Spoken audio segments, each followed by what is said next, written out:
नमस्कार दोस्तों, मेरा नाम है विकास शुक्ला और आप सब देख रहे हैं हमारा YouTube चैनल जिसका नाम है मस्ती की पाठशाला विद विकास सर।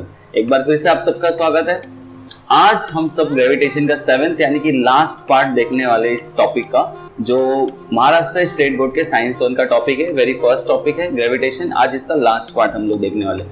ये टॉपिक स्टार्ट करने से पहले I am really very happy as an Indian कि फाइनली हमारे गवर्नमेंट ने एक बहुत बड़ा bold decision taken to ban all 59 apps of China. So it was like wow decision of the government. I really appreciate and बहुत खुशी है इस बात की कि चाइना को जवाब उसके भाषा में दिया गया. So I am really happy. And one more thing I can say that एक मूवी का डायलॉग यहाँ पे सूट होता है कि पिक्चर अभी बाकी है मेरे दोस्त. अभी तो we need to do lots of things against China, but ठीक है, finally we had initiated something somewhere जो अच्छी बात है. तो चलिए देखते हैं आज हम सब क्या पढ़ने वाले. आज हम सब पढ़ने वाले ग्रेविटेशनल पोटेंशियल एनर्जी और उसी के साथ साथ हम सब देखेंगे कि एस्केप वेलोसिटी क्या होता है. तो बहुत ही इंटरेस्टिंग है, बहुत अच्छा सा टॉपिक है, बहुत ही इजी भी है. तो ये हमारे इस लेसन का लास्ट टॉपिक है. तो चलिए स्टार्ट करते हैं, देखते हैं ग्रेविटेशनल पोटेंशियल एनर्जी क्या होता है. ग्रेविटेशनल पोटेंशियल एनर्जी स्टार्ट करने से पहले see if we nowadays we are very familiar with WhatsApp and WhatsApp पे ऐसे बहुत सारे ना चैलेंजिंग क्वेश्चंस आते हैं जिसमें क्या होता है कि हमें आंसर करना होता है कि लाइक एक एग्जांपल देता हूं. जैसे मैं आपको, जैसे ये क्वेश्चन आपने कहीं ना कहीं जरूर देखा होगा व्हाट्सएप पे या फेसबुक और समवेयर कि विच टैंक विल फिल फर्स्ट. तो यू वुड बी थिंकिंग कि मैं ये एग्जांपल या ये गेम आपको यहाँ पे क्यों दिखा रहा हूं, because see science is everywhere and this question is somewhat related to potential energy. Getting? तो आप मुझे कमेंट बॉक्स में बताइए कि अगर मैं if I am feeling to start tank 1, so from tank 1 which tank will fill first. सबसे पहले कौन सा टैंक भर जाएगा. ठीक है, आप मुझे कमेंट करके बताइए. इंटरेस्टिंग क्वेश्चन है और आपके टॉपिक से रिलेटेड है, तो लेट्स सी क्या आंसर आप दे दे. ओके, तो ग्रेविटेशनल पोटेंशियल एनर्जी है क्या finally. See if I am having some object, suppose I am having this stapler in my hand. अगर मैं इसको यहाँ से छोड़ दूंगा तो ये गिर रहा है. गेटिंग? यहाँ से छोड़ रहा हूं तो ये गिर रहा है. लेकिन suppose if this stapler is kept on the surface of अर्थ, अगर ये अर्थ सरफेस पे रखा हुआ है तो क्या ये गिर रहा है? नहीं गिर रहा है, वो रेस्ट पोजीशन में है. बट जैसे जैसे मैं उसको ऊपर लेके जा रहा हूँ, the time I am taking it on some height to a certain height, वहां पे क्या हो रहा है, वो गिर रहा है. गेटिंग? और जितना ऊपर जा रहे हैं उसका स्पीड क्या हो रहा है, स्लो होते जा रहा है. लेकिन जैसे जैसे मैं इसको I am taking it to a certain height, उसके अंदर कुछ ना कुछ ऐसा डेवलप हो रहा है जिसकी वजह से it is falling on that ground. And what is that, the thing which is developed in that is called as energy. But which kind of energy it is called as potential energy. मतलब अगर कोई भी object को आप एक particular height के ऊपर लेके जाओगे तो उसमें पोटेंशियल एनर्जी डेवलप होता है. जैसे हमारे प्रीवियस क्वेश्चन में देखिए, यहाँ पे टैंक 1 में पानी फिल होगा, वाटर फिल होगा. It means it is on a certain height पे है, तो उसमें पोटेंशियल एनर्जी डेवलप होगा जो कहीं ना कहीं ट्रांसफर होने वाला है फाइनली. इसीलिए ये क्वेश्चन मैंने आपको पूछा. आपको कमेंट करके मुझे बताना कौन सा टैंक फर्स्ट फिल होगा. So what is potential energy, gravitational potential energy. Potential energy is what, height पे है तो पोटेंशियल एनर्जी. बट क्या हो रहा है कि वो ग्रेविटेशन की वजह से पोटेंशियल एनर्जी. सी एक ऑब्जेक्ट है यहाँ पे मैंने रखा है, इसको मैं छोड़ रहा हूँ तो ये गिर रहा है बिकॉज इसके अंदर पोटेंशियल एनर्जी. बट वो पोटेंशियल एनर्जी किसकी वजह से, ग्रेविटेशन की वजह से. दैट्स इट, बहुत ही सिंपल है. सी मैंने इसको एक ऑब्जेक्ट को हाइट पे रखा है, वो हाइट पे से गिर रहा है, that is only because of potential energy. हम लोग एक एग्जांपल लेते हैं, बचपन में हम सब ने झूला कहीं ना कहीं खेला होगा. ठीक है, तो हम लोग एक एग्जांपल लेते हैं. सपोज कि ये ट्री है और यहाँ पर हमने झूला बांधा हुआ है. Now how we play that झूला, one of our friend take her to certain position. यहाँ कहीं वो लेकर जाते हैं हमको and they just hold it. वो हमें ऐसे होल्ड करके रखते हैं एंड देन पुश इट.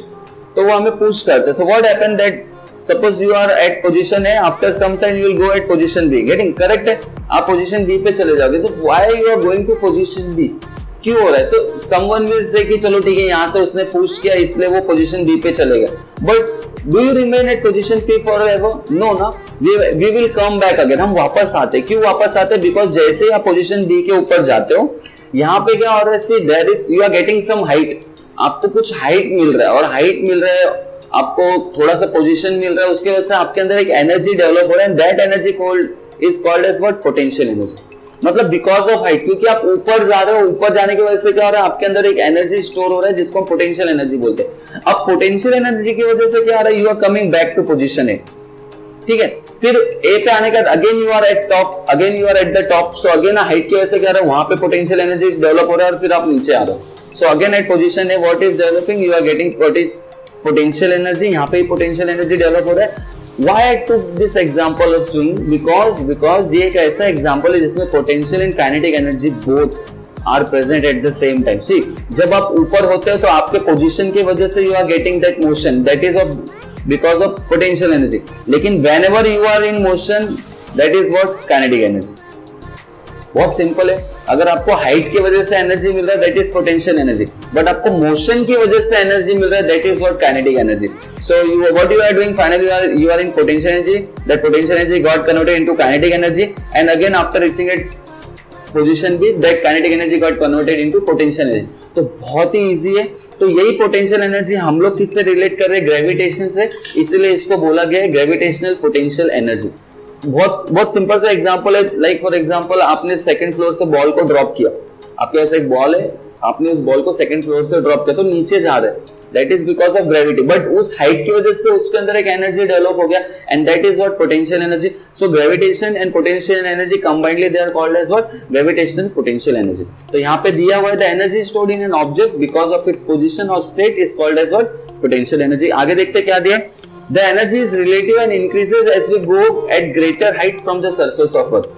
अभी हमने acceleration due to gravity पढ़ा था.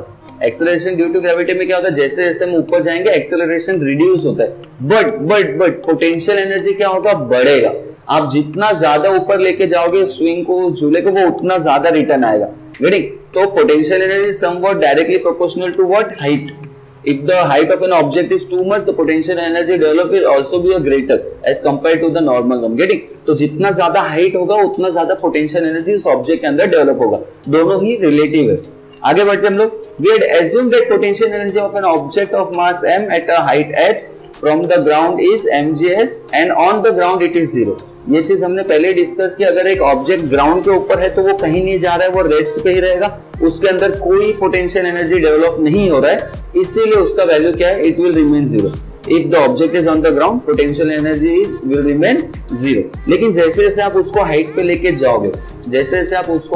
जाओगे, we have one formula to calculate potential energy, that is what? mgh. Mass of an object, height of an object, and g is what? Acceleration. Getting?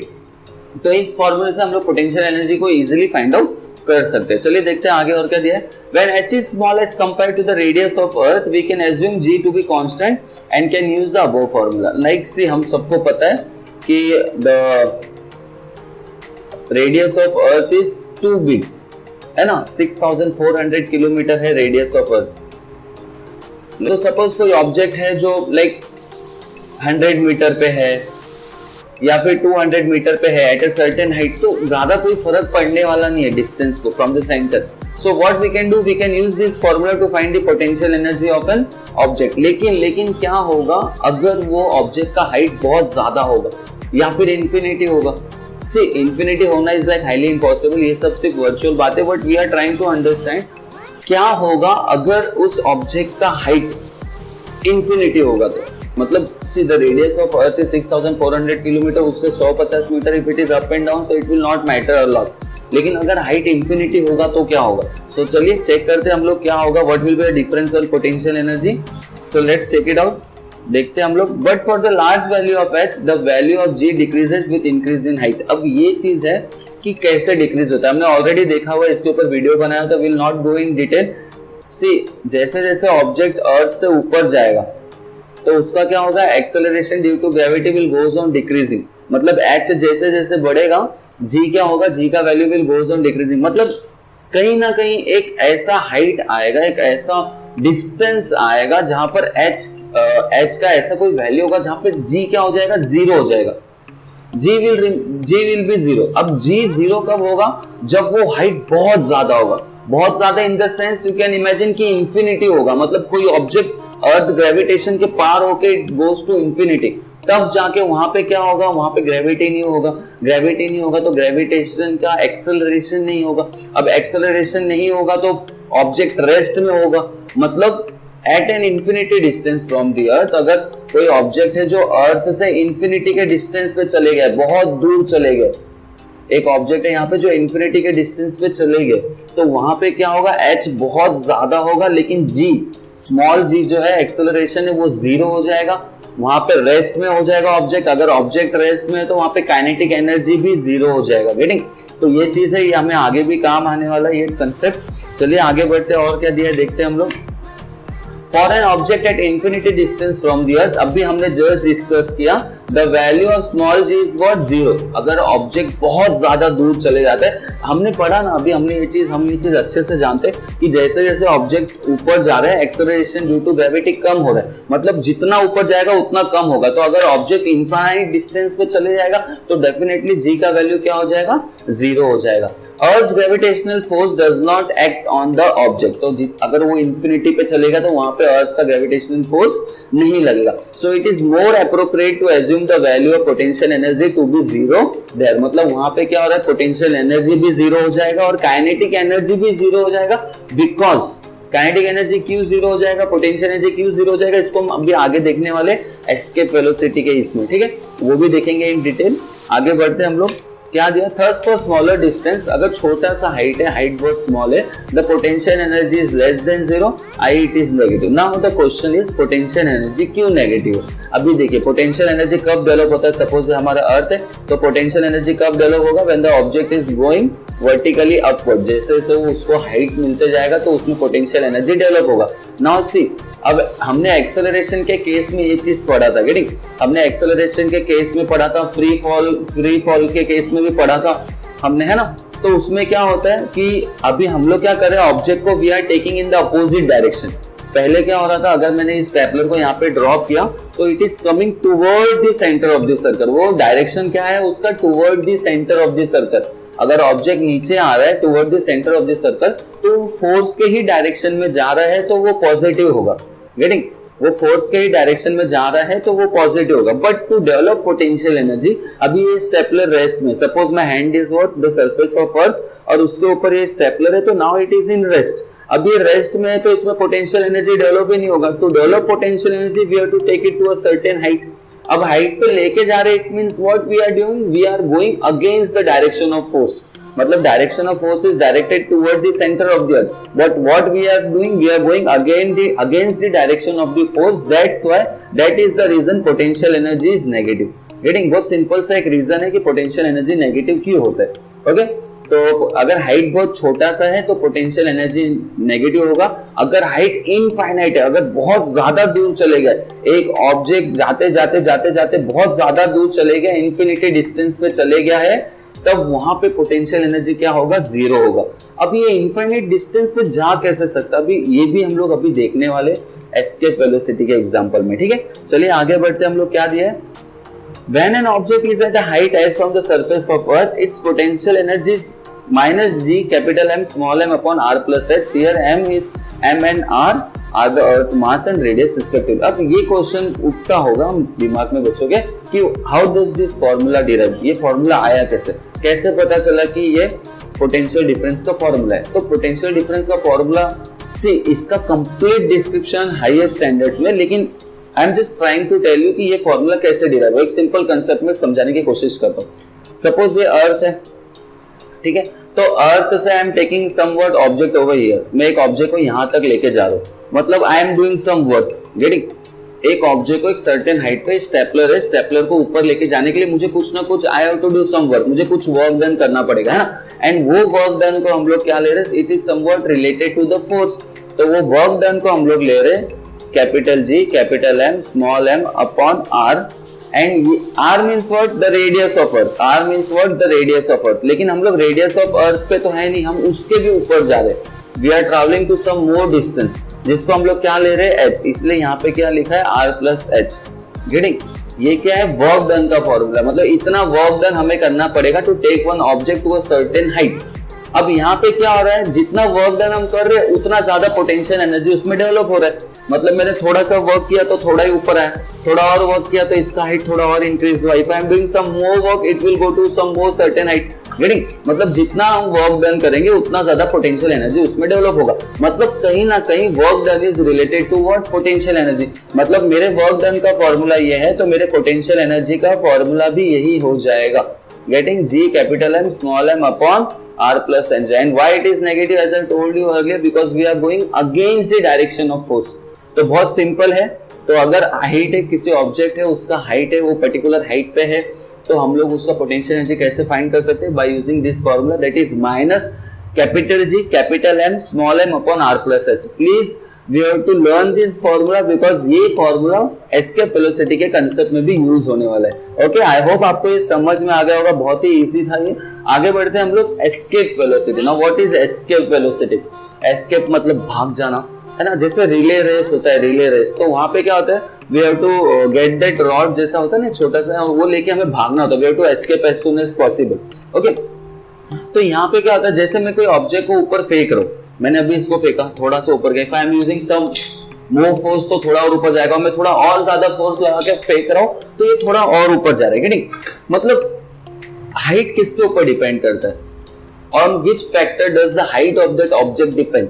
अगर मैंने थोड़ा सा force लगा तो थोड़ा सा ही हाइट था, थोड़ा और लगा तो थोड़ा और ऊपर गया। It means it depends on the initial velocity.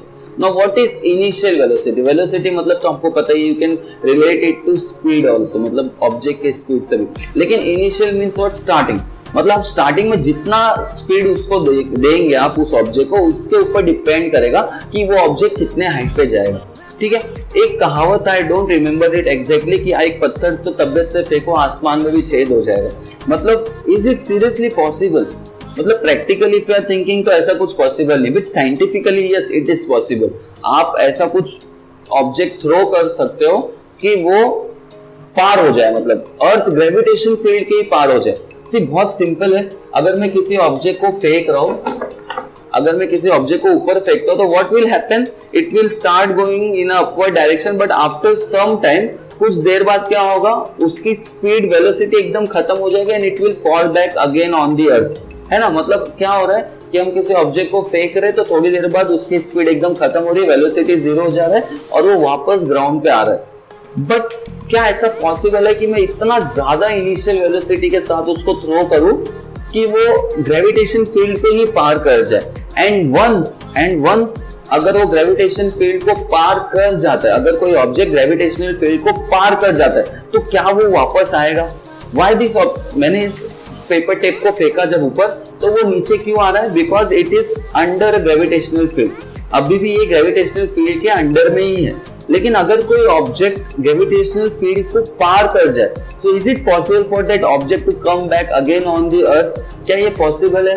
Yes, वो नहीं पॉसिबल। मतलब एक बार कोई ऑब्जेक्ट ग्रेविटेशनल फील्ड को पार कर गया तो फिर वो वापस नहीं आएगा, फिर वो वहां पे ही रहेगा इन रेस्ट। गेटिंग? तो ये सब चीजें हम लोग इसमें देखने वाले। चलिए फटाफट देखते क्या दिया है। We have seen that when a ball is thrown upward, its velocity decreases because of gravitation of the earth. हमने देखा है बॉल को जब भी हम ऊपर फेंकेंगे तो क्या होगा, धीरे धीरे उसका जो वेलोसिटी है वो डिक्रीज होता है। एंड क्यों डिक्रीज होता है? बिकॉज हर स्टेप पे, on each and every step, gravitational force is trying to pull that object toward the centre of the earth. इसीलिए क्या हो रहा है, उसकी वेलोसिटी धीरे धीरे डिक्रीज हो रही है। आगे देखते क्या दिया है। The velocity becomes zero after reaching a certain height and after that the stones start falling down. Simple है, जैसे अभी हमने डिस्कस किया, एक सर्टेन हाइट तक जाने के बाद उसकी वेलोसिटी जीरो हो जाएगी, लेकिन ग्रेविटेशनल फील्ड तो फिर भी उसके ऊपर एक्ट हो रहा है, जिसकी वजह से क्या हो रहा है कि ग्रेविटेशनल फील्ड उसको नीचे लेके आ जाएगा। It will come back to the ground. Okay, it's maximum height depends on initial velocity according to Newton's third equation of motion, v square is equal to u square plus 2s। तो अब हो क्या रहा है यहाँ पर कि किसी भी ऑब्जेक्ट का जो मैक्सिमम हाइट है वो कितने ऊपर जाएगा। जैसे अभी हमने स्टेपलर के केस में देखा था, स्टेपलर के केस में क्या हो रहा था कि हम उसको कितना ऊपर जाएगा, it depends on the initial velocity with the speed you are throwing it. आप कितने ज्यादा स्पीड से आप उसको फेंक रहे हो उसके ऊपर वो डिपेंड करता है। See here also we can do one thing. अभी एक पेपर टेप को जब मैंने थ्रो किया तो पर्टिकुलर हाइट पे जाने के बाद उसका वेलोसिटी एकदम जीरो हो गया, तो वो क्या था, जब मैंने उसको नीचे से फेंका दैट वाज इनिशियल वेलोसिटी। तो लास्ट वाला वेलोसिटी को हम लोग क्या बोलेंगे, final velocity. And final velocity को हम लोग किससे डिनोट करते हैं, v से। फाइनल वेलोसिटी को हम लोग किससे डिनोट करते हैं, v से। हमने फ्री फॉल देखा था, फ्री फॉल याद है, फ्री फॉल जब हमने देखा था तो वहां पे हमेशा इनिशियल वेलोसिटी जीरो होता था, लेकिन यहाँ पर क्या हो रहा है, एस्केप वेलोसिटी में final velocity zero. Escape velocity में अगर हम देख रहे हैं यहाँ पर, नॉट एवरीवेयर, लेकिन हम लोग इस केस में अगर देखते हैं कि एक सर्टेन हाइट पे वो जाने के बाद क्या हो जाएगा, जीरो हो जाएगा। मतलब यहाँ पे v की वैल्यू क्या हो जाएगी, zero square equal to u is what initial velocity, initial velocity को हम लोग u से रिप्रेजेंट करते हैं, u square plus 2s। So what I am getting, ये प्लस 2s को हम लोग वहां ले जाएंगे, so what will get minus 2as equal to u square. I want the value of s, s is what displacement and instead of a I am going to write g because we know that everything which is working over here that is because of gravitation and small g is what acceleration due to gravity। तो मैं क्या करने वाला हूँ, s को ऐसे ही रखता हूँ and what I am getting this minus 2a I will take on that right hand side, sorry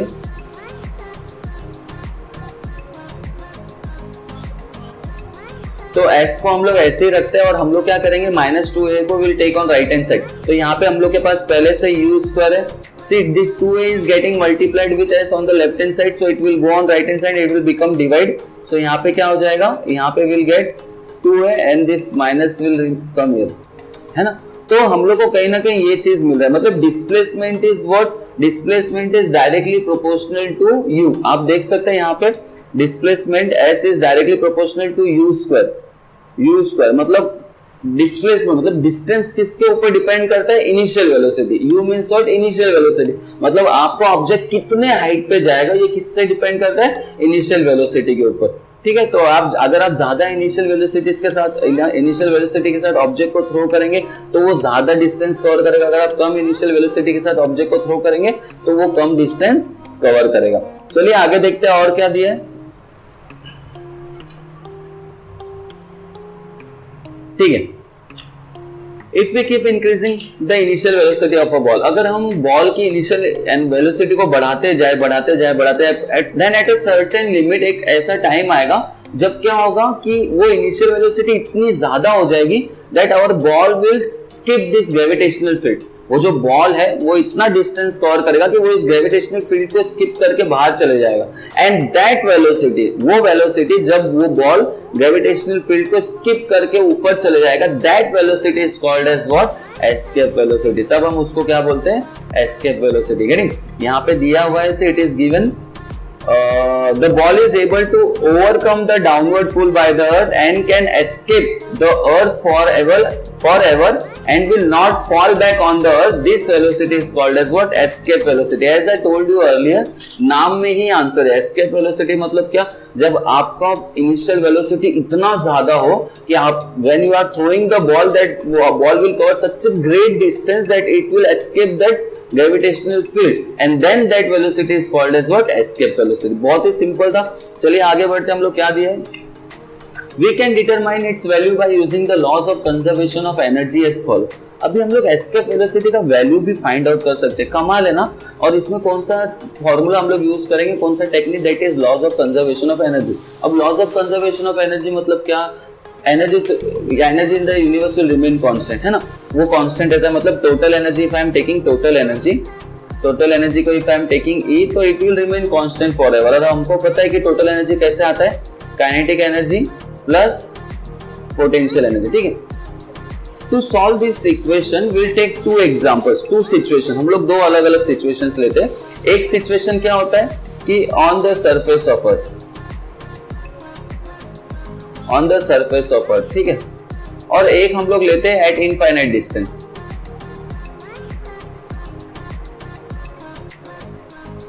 अब क्या सरफेस ऑफ अर्थ और क्या इनफाइनाइट डिस्टेंस, एक एग्जांपल के रूप में लेते हैं। सपोज ये अर्थ सरफेस है और यहाँ पर एक ऑब्जेक्ट रखा हुआ है, ये अर्थ सरफेस है, यहाँ पे एक ऑब्जेक्ट रखा हुआ है। ठीक है, तो यहाँ पे पोटेंशियल एनर्जी क्या होगा उस ऑब्जेक्ट के ऊपर, और उस ऑब्जेक्ट के ऊपर काइनेटिक एनर्जी क्या होगा। चलिए लिखते हैं हम लोग, विल राइट इट डाउन। तो on the surface of earth kinetic energy क्या होगा, काइनेटिक एनर्जी का फॉर्मूला तो हमको पता ही है, that is half m v square. But यहाँ पे हम कौन सा वेलोसिटी की बात करें, escape velocity, so will represent it by v। ठीक है, पोटेंशियल एनर्जी की बात करते हैं। पोटेंशियल एनर्जी के लिए we had just now seen the formula, that was minus g capital M small m upon r plus h, but I am not going to write h because see there is no h, there is no height, है ना। हम लोग ने object को कहां पे रखा है, on the surface of earth, so there is no height, so no need to write down h। अगर आप लिखोगे भी तो भी उसका वैल्यू क्या होगा, 0, so r plus 0 will finally become r, so there is no need to write h, sorry, okay. So total energy यहाँ पे what we are getting, total energy, let us represent it by E1, we are getting it was kinetic energy plus potential energy, तो kinetic energy is half mve² plus and in bracket we'll write minus capital G capital M small m upon r. ठीक है, so finally what we are getting half mve² and this plus minus will become what, minus capital G capital M small m upon r. तो ये तो हो गया about when the object was on the surface of earth. Now suppose the object is at infinite distance, बहुत ही दूर है, मतलब ये सपोज हमारा अर्थ था, यहाँ से वो ऑब्जेक्ट निकल के बहुत दूर चले गए, यहाँ कहीं तो चले गए बहुत दूर, एंड ये डिस्टेंस कितना है, इनफाइनाइट डिस्टेंस है, तो वहां पे काइनेटिक एनर्जी क्या होगा? Just now we had discussed, हमने अभी डिस्कस किया था कि अगर कोई object if it is going beyond the gravitational force, तो वहां पे कोई एक्सेलरेशन नहीं होगा, कोई मूवमेंट नहीं होगा, and the object will remain in rest. और अगर ऑब्जेक्ट रेस्ट में है तो क्या उसमें काइनेटिक एनर्जी होगा? नहीं, बिकॉज काइनेटिक एनर्जी किस में होता है? जब ऑब्जेक्ट मोशन में होता है. तो जब ऑब्जेक्ट इनफाइनाइट डिस्टेंस पे चलेगा तो वहां पे तो कोई मोशन ही नहीं है, the object is in rest, मतलब वहां पे कोई काइनेटिक एनर्जी नहीं है. तो we can take the value of kinetic energy as what, 0. Now if we are talking about potential energy, तो पोटेंशियल एनर्जी का फॉर्मूला तो हमें पता है, minus G capital M small m upon r. But instead of writing r, अब हमें पता है कि इनफाइनाइट डिस्टेंस है, मतलब आर से बहुत ज्यादा है, it is at a infinite distance. तो हम यहाँ पे क्या लिख देंगे, what we are going to write, infinite. Now any number divided by infinity is what, finally what we are getting, 0. क्योंकि वो इनफाइनाइट डिस्टेंस में उसमें कोई मोशन ही नहीं है, तो वहां पे कोई पोटेंशियल एनर्जी भी नहीं होगा, है ना. क्योंकि देखिए एक one more example we can take potential energy का. अभी एक simple formula weights in, that was mgh. Mass है ऑब्जेक्ट का, नो डाउट, h तो बहुत ज्यादा, it is infinity. But what about g? At infinity, when the object was in rest, there was no gravitational field. Gravitational field नहीं है तो acceleration नहीं, acceleration will become 0. And if you will multiply all these numbers by 0, what you are getting? You will get potential energy is also 0. Getting? तो potential energy भी वहाँ पे 0 है, तो total energy यहाँ पे क्या हो जाएगा? Kinetic energy plus potential energy, that will become 0, which is equal to finally E2. But according to laws of conservation of energy, E1 is equal to what? E1 is equal to what? E2, है ना. E1 is equal to E2. It means what? Half mve² minus capital G capital M small m upon r is equal to 0. So if we are taking whole of this term to the right hand side, so this minus will get converted into plus. So what I will get? Half mve² equal to capital G capital M small m upon r. Now see this small m, it is present on both the side with same sign, so they got cancel out. तो हमारे पास क्या बचा, v² and this half will take on right hand side. तो यहाँ पे divided, it will come to right hand side, it will get what, multiplied. So what we are getting? We are getting ve² equal to 2gm upon r. Now I need the value of escape velocity, not the square. So for removing this square, what we are going to do? We will take square root. तो क्या मिल जाएगा हमें, ve equal to under root 2 capital G capital M upon R. So this is the formula to find the escape velocity of an object. अगर आपको कोई object इतने speed से फेंकना है कि वो ग्रेविटेशनल फील्ड को पार कर जाए, you need to solve this. आप इसको सॉल्व करेंगे तो आपको वो वेलोसिटी मिल जाएगा, जिस वेलोसिटी से आपको उस ऑब्जेक्ट को थ्रो करना पड़ेगा. But we can convert this equation into the form of gravitational acceleration also. कैसे कर सकते हैं, देखिए हमें पता था value of small g is what, capital G capital M upon r square. The only problem is over here is that we don't have r square. यहाँ पर डिनोमिनेटर में हमारे पास r square नहीं है. तो मैथ्स की तो खासियत ही है कि जो आपके पास नहीं, you can take that. So what we'll do, we will multiply the denominator and numerator both with r. Getting? It means we are multiplying dividing by r. So what we'll get over here, we'll get ve is equal to under root 2gm r upon r square. Now see this, what is this? This is what, g है ना, g है, small g का value है. So what we will get, under root 2gr. So this is the value of escape velocity, and if you are substituting the value of g and r, that is 9.8, and the radius of earth, you will get the value of escape velocity, that is 11.2 kilometer per second. मतलब if you want to escape this gravitational field, तो मतलब हमें कहीं ना कहीं क्या करना पड़ेगा, हमें उस ऑब्जेक्ट को 11.2 किलोमीटर पर सेकंड की स्पीड से थ्रो करना पड़ेगा, which is highly impossible for a human being, है ना. प्रैक्टिकली इम्पॉसिबल है, ऐसे तो इंसान कुछ भी कर सकता है, but see right now practically it is highly impossible for someone to throw an object with an initial velocity of 11.2 kilometre per second. Seriously कमाल है। तो अगर इस स्पीड से अगर हम किसी चीज को थ्रो करते हैं या लॉन्च करते हैं तो वो क्या करेगा, वो ऑब्जेक्ट इस ग्रेविटेशनल फील्ड को पार करके आगे निकल जाएगा। ओके, आई होप आपको ये सब कैलकुलेशन समझ में आया है। If you have any doubt you can comment us. चलिए आगे बढ़ते, क्या दिया है, Therefore, escape velocity on Earth is 11.2 kilometre per second. मतलब escape velocity, वाओ, अगर किसी ऑब्जेक्ट को आपको ग्रेविटेशनल फील्ड के बाहर निकालना है तो बच्चों 11.2 किलोमीटर पर सेकंड की स्पीड से उसको थ्रो करिए, ट्राई कर सकते हैं। चलिए आगे बढ़ते हैं। तो we had seen various spacecraft and satellites वगैरह लॉन्च होते हैं जो हमारे कंट्री से, है ना, तो वो कैसे लॉन्च होते हैं, even they need to have the initial velocity more than this। अगर वो इससे कम होगा तो क्या होगा, again that object will fall on the earth because of gravitational field।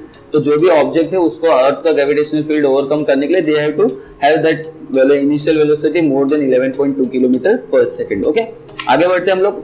Weightlessness in the space, space में वेटलेसनेस क्यों फील होता है, मतलब ऐसा वेट ही नहीं है या फिर ऑब्जेक्ट्स आर फ्लाइंग, ऐसा क्यों फील होता है। If you are thinking that वहां पे ग्रेविटेशन नहीं है सो वी आर रॉन्ग। अगर हम ऐसा सोचते हैं कि वहां पे ग्रेविटेशन नहीं है इसीलिए ऐसा फील होता है, नहीं, ऐसा नहीं है। Gravitation is always there. Space travellers as well as object in the spacecraft appear to be floating. Why does this happen, कोई भी चीज ऐसा लगता है तैर रहा है हवा में, it is floating in the space, why does this happen. तो बहुत ही सिंपल रीजन है, देखिए, through the spacecraft is at a height from the surface of earth, the value of g there is not zero. As we discussed earlier, अभी हमने देखा था कि g का वैल्यू जीरो कब होगा, जब कोई ऑब्जेक्ट इनफाइनाइट डिस्टेंस पे होगा। लेकिन स्पेसक्राफ्ट तो इनफाइनाइट डिस्टेंस पे नहीं होता है, सर्टेन हाइट पे होता है, थोड़ा दूर ही होता है, बट होता है ना, रेंज नहीं होता, it is somewhere near the earth only. तो वहां पर acceleration due to gravity zero नहीं होता है, मतलब कोई भी चीज वहां पे भी गिरनी चाहिए, लेकिन ऐसा फील क्यों नहीं होता है कि वो चीज गिर रही है, ऐसा लगता है वो ऑब्जेक्ट रेस्ट में ही है, ऐसा क्यों हुआ है। तो ऐसा क्यों होता है, in the space station the value of g is only 11% less than its value on the surface of earth. मतलब यहाँ पे अगर 100% है तो सिर्फ 11% लेस है, मतलब 89% एक्सेलरेशन ड्यू टू ग्रेविटी वहां पर भी है, लेकिन फिर भी हम लोग उस चीज को फील क्यों नहीं कर पाते, because there is only one force which is acting on that object and that is what gravitational force। उसके अलावा beyond force, frictional force, all these forces are not there, they are absent। because of that object and the spacecraft or the person or whomsoever might be over there, they all are under free fall। हमने free fall के बारे में पढ़ा था। free fall मतलब क्या था, जब कोई ऑब्जेक्ट सिर्फ एक ही फोर्स के अंडर में हो, that is gravitational force and no other force is acting on that object। इसलिए क्या होता है कि जैसे moon and satellites are under free fall, वहां पे सिर्फ और सिर्फ ग्रेविटेशनल फोर्स है, उसके अलावा कोई फोर्स नहीं। Thus the height of the spacecraft is not the reason for the weightlessness. मतलब हाइट से कोई फर्क नहीं पड़ता क्योंकि वहां पे एक्सेलरेशन ड्यू टू ग्रेविटी है, लेकिन वहां पे सिर्फ और सिर्फ ग्रेविटेशनल फील्ड है और कोई फोर्स ही नहीं है, इसलिए क्या होता है, उनको वेटलेसनेस फील होता है। तो आई होप आपको ये वीडियो मजा आया होगा, समझ में आया होगा, आपके कुछ टॉपिक्स कंसेप्ट्स क्लियर हुए होंगे। अगर आपको हमारा ये वीडियो पसंद आया तो हमारे चैनल को लाइक करिए, सब्सक्राइब करिए, रेड कलर का बटन है उस पर क्लिक करिए, कमेंट करिए और हमें बताइए वीडियो आपको कैसा लगा। और आप हमें इंस्टाग्राम पे भी फॉलो कर सकते हैं, इंस्टाग्राम का लिंक आपको हमारे इस वीडियो के डिस्क्रिप्शन में मिल जाएगा। So thank you for watching this video. जय हिंद, जय भारत, धन्यवाद।